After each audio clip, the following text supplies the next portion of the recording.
പ്രിയപ്പെട്ടവരെ, കൈത്താക്കാലം ആരംഭിക്കുകയാണ്. പന്തക്കുസ്താ തിരുനാളിന് ശേഷമുള്ള 7-ാം ഞായറാഴ്ച മുതലാണ് കൈത്താക്കാലം ആരംഭിക്കുന്നത്. 7 ആഴ്ചകളാണ് ഇതിലുള്ളത്. സഭയുടെ വിളവെടുപ്പിൻ്റെ കാലം എന്നാണ് ഈ കാലം അറിയപ്പെടുന്നത്. ശ്ലീഹന്മാരുടെ മിഷൻ പ്രവർത്തനങ്ങളുടെ ഫലങ്ങളെക്കുറിച്ച് സഭ ധ്യാനിക്കുന്ന അവസരമാണിത്. വിശ്വാസികൾ ധ്യാനിക്കുന്ന അവസരമാണ്. സഭയുടെ വളർച്ചയെക്കുറിച്ച് നാം ചിന്തിക്കുന്ന കാലമാണ്. ഈ കാലം ആരംഭിക്കുന്ന ഞായറാഴ്ച 12 ശ്ലീഹന്മാരുടെ തിരുനാൾ ആഘോഷിച്ചാണ് നാം ആരംഭിക്കുന്നത്.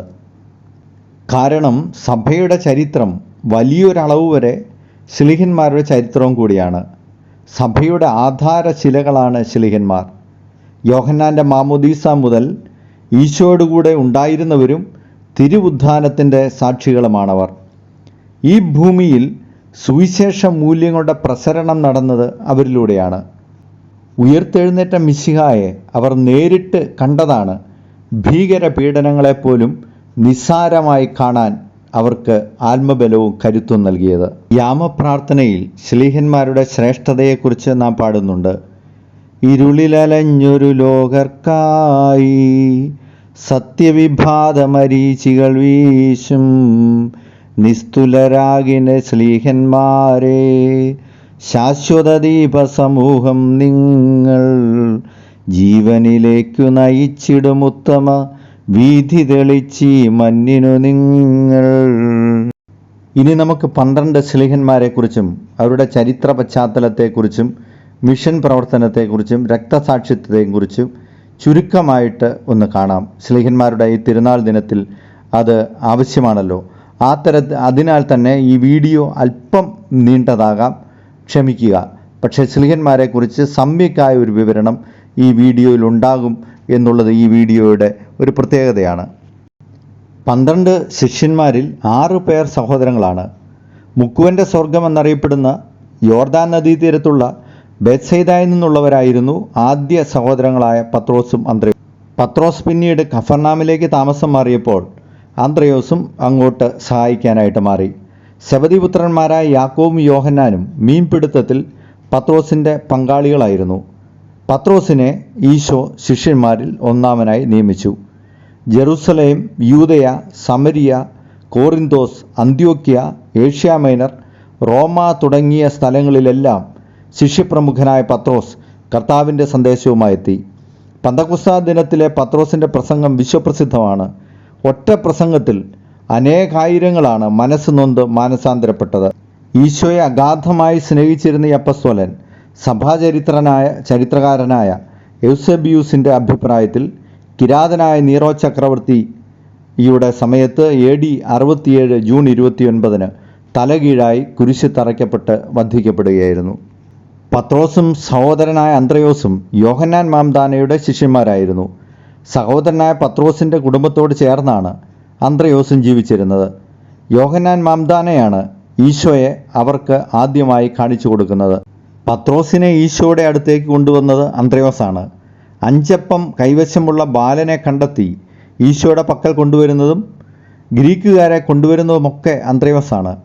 ജോർദാൻ, അറേബ്യ, ഫിനീഷ്യ, കപ്പദോജ്യ തുടങ്ങിയ സ്ഥലങ്ങളിൽ ശ്ലീഹ സുവിശേഷ സന്ദേശമെത്തിച്ചു.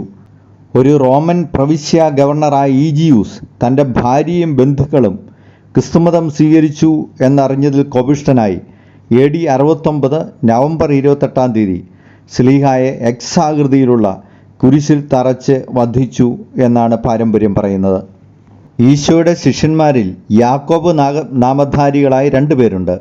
യോഹന്നാൻ്റെ സഹോദരനായ യാക്കോബ് വലിയ യാക്കോബ് എന്നാണ് അറിയപ്പെടുന്നത്. ജെറുസലേമിലെ പുരോഹിത കുടുംബങ്ങൾക്ക് മത്സ്യം എത്തിച്ചു കൊടുത്തിരുന്ന ധനികനായ സെബദിയുടെ പുത്രന്മാരായിരുന്നു യാക്കോബും യോഹന്നാനും. ഈശോയുടെ വിചാരണ വേളയിൽ പ്രധാന പുരോഹിതന് പരിചയമുണ്ടായിരുന്ന ആളായാണ് യോഹന്നാനെ കാണുന്നത്. ഇവരുടെ അമ്മയായ സലോമി പരിശുദ്ധ അമ്മയുടെ സഹോദരിയായിരുന്നു എന്നതാണ് ശക്തമായ ഒരു പാരമ്പര്യം. ശ്ലീഹന്മാരിൽ ആദ്യം രക്തസാക്ഷിത്വം വരിച്ചത് യാക്കോബാണ്. മർക്കോസിൻ്റെ സുവിശേഷപ്രകാരം പത്രോസ് കഴിഞ്ഞാൽ അടുത്ത സ്ഥാനം യാക്കോബിനായിരുന്നു. സ്പെയിനിൽ സുവിശേഷം എത്തിച്ചത് യാക്കോബ് ശ്ലീഹായാണെന്നാണ് വിശ്വസിക്കപ്പെടുന്നത്. സ്പെയിനിൻ്റെ മധ്യസ്ഥനാണ് യാക്കോബ് സ്ലീഹ. AD 42 ഹെറോദ് അഗ്രിപ്പായുടെ കൽപ്പന പ്രകാരം സ്ലീഹായെ വാളുകൊണ്ട് വധിക്കുകയായിരുന്നു. ഈശോ സ്നേഹിച്ച ശിഷ്യനായിരുന്നു യോഹന്നാൻ. ഈശോയുടെ വക്ഷസിൽ ചാരിക്കിടക്കാൻ മാത്രം സ്വാതന്ത്ര്യമുണ്ടായിരുന്നവൻ. ശിഷ്യന്മാരിൽ ഏറ്റവും പ്രായം കുറഞ്ഞവനും അവിവാഹിതനും വംശാവലി പ്രകാരം ഈശോയുടെ അർത്ഥ സഹോദരനുമാണ്. ഈശോയുടെ കുരിശിൻ ചുവട്ടിൽ മരണസമയത്തുണ്ടായിരുന്ന ഏക ശിഷ്യൻ യോഹന്നാനാണ്. പാലസ്തീനയിലും ജെറുസലേമിലും എഫേസൂസിലും യോഹന്നാൻ സുവിശേഷം പ്രസംഗിച്ചു. AD 81 ഡൊമീഷ്യൻ ചക്രവർത്തിയുടെ കാലത്ത് പാത്മോസ് ദ്വീപിലേക്ക് നാടുകടത്തപ്പെട്ടു. 90 പരം വർഷം ജീവിച്ച സ്ലീഹ മാത്രമാണ് ക്രിസ്തു ശിഷ്യരിൽ സ്വാഭാവിക മരണം പ്രാപിച്ചത് എന്നാണ് തർക്കരഹിതമായ വിശ്വാസം. ബെഥനിയയിൽ വെച്ചാണ് പീലിപ്പോസ് ഈശോയെ കാണുന്നത്. എന്നെ അനുഗമിക്കുക എന്ന ഈശോയുടെ ആദ്യത്തെ ആഹ്വാനം പീലിപ്പോസിനോടായിരുന്നു. പീലിപ്പോസാണ് നിഷ്കളങ്കനായ ഇസ്രായേൽക്കാരൻ എന്ന് ഈശോ വിളിച്ച നഥാനിയേലിനെ ഈശോയുടെ പക്കൽ കൊണ്ടുവന്നത്. സമരിയായിലും ഗാസിയായിലും കേസറിയായിലും ഫ്രാൻസിലും സ്ലീഹ സുവിശേഷം പ്രസംഗിച്ചു. 87 വയസ്സിൽ ഡയോക്ലീഷ്യൻ ചക്രവർത്തിയുടെ മതമർദ്ദന കാലത്ത് കുരിശിൽ തറയ്ക്കപ്പെട്ട് തലകീഴായി വധിക്കപ്പെട്ടു എന്നതാണ് പാരമ്പര്യം. ബർത്തലോമിയോ നഥാനിയേലാണ് എന്ന വിശ്വാസം ശക്തമായുണ്ട്. കാന ആയിരുന്നു വാസസ്ഥലം. അർമേനിയയിലും ലക്കോണിയയിലും സുവിശേഷം അറിയിച്ചു. സ്ലീഹ അർമേനിയയിൽ വെച്ച് വാളുകൊണ്ട് വധിക്കപ്പെടുകയായിരുന്നു എന്നതാണ് പ്രബലമായ പാരമ്പര്യം. ഭാരതത്തിൻ്റെ അപ്പസ്തോലനായ തോമാ സ്ലീഹ ഏറ്റവും ധീരനായ ശിഷ്യനായിരുന്നു. അകലങ്ങളിൽ സുവിശേഷ സന്ദേശവുമായി വന്ന ശിഷ്യനാണ് തോമാ സ്ലീഹ. ഈശോയോടുള്ള രൂപസാദൃശ്യത്താൽ സ്ലീഹായെ ഇരട്ട പിറന്നവൻ എന്ന് വിളിച്ചിരുന്നു.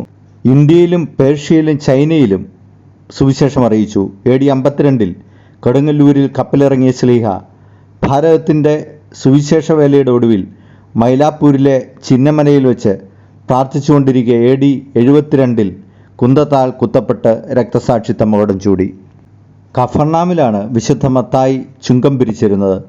ചുങ്കസ്ഥലത്ത് വെച്ചാണ് ഈശോ മത്തായിയെ വിളിക്കുന്നത്. സ്ലീഹ ആയ ഉടനെ അദ്ദേഹം വലിയൊരു വിരുന്ന് നടത്തി. ഈ വിരുന്നിൽ വെച്ചാണ് ഈശോ പാപികളെ വിളിക്കാനാണ് ഞാൻ വന്നത് എന്ന് പറഞ്ഞത്. ഈജിപ്തിലും എത്യോപ്യയിലും പാർത്തിയയിലും അദ്ദേഹം സുവിശേഷം പ്രഘോഷിച്ചു. സുറിയാനി ഭാഷയിൽ ആദ്യമായി സുവിശേഷം എഴുതിയത് വിശുദ്ധ മത്തായിയാണെന്ന പ്രബലമായ വിശ്വാസമുണ്ട്. ക്രിസ്തുവർഷം 90 പാർത്തിയ എന്ന അറിയപ്പെട്ടിരുന്ന ഇറാനിൽ വെച്ച് സ്വാഭാവിക മരണം പ്രാപിക്കുകയായിരുന്നുവെന്നും അതല്ല ആവുകയായിരുന്നു എന്നുള്ള വിശ്വാസമുണ്ട്. ചരിത്രപരമായി ഏറ്റവും കുറച്ച് അറിവ് ലഭിക്കുന്നത് ചെറിയ യാക്കോബിനെ കുറിച്ചാണ്. ഹൽപ്പയുടെ പുത്രൻ എന്നാണ് അറിയപ്പെടുന്നത്. അങ്ങനെയെങ്കിൽ വിശുദ്ധ മത്തായി സ്ലീഹ സഹോദരനാണ്. യാക്കോബും ചുങ്കക്കാരനായിരുന്നു എന്നുള്ളതാണ് വിശ്വാസം.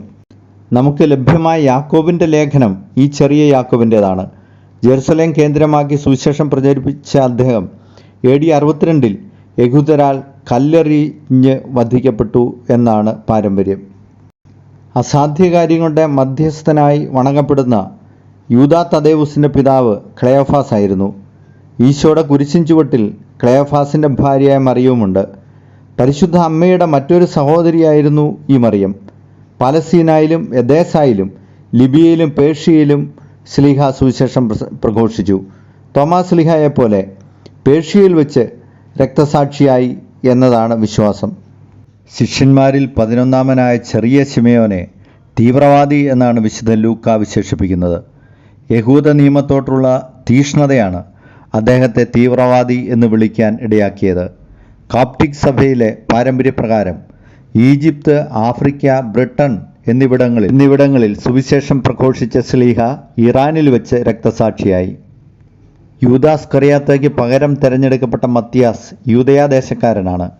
മാമോദീസ മുതൽ ഈശോയോടുകൂടെ ഉണ്ടായിരുന്നയാളാണ്. പത്രോസ് സ്ലീഹ പേര് നിർദ്ദേശിക്കുമ്പോൾ അവിടെ 120 പേരുണ്ടായിരുന്നു. കാസ്പിയൻ കടലിൻ്റെ തീരപ്രദേശങ്ങളിൽ സുവിശേഷം എത്തിച്ച സ്ലീഹ ജെറുസലേമിൽ വെച്ച് രക്തസാക്ഷിയായി. സ്ലീഹന്മാരെ അനുസ്മരിച്ചും അവരോട് മാധ്യസ്യം യാചിച്ചും 12 സ്ലീഹന്മാരുടെ തിരുനാൾ നമുക്ക് കൊണ്ടാടാം. സ്ലീഹന്മാരുടെ തീഷ്ണതയും ചൈതന്യവും നമുക്കും ലഭിക്കട്ടെ.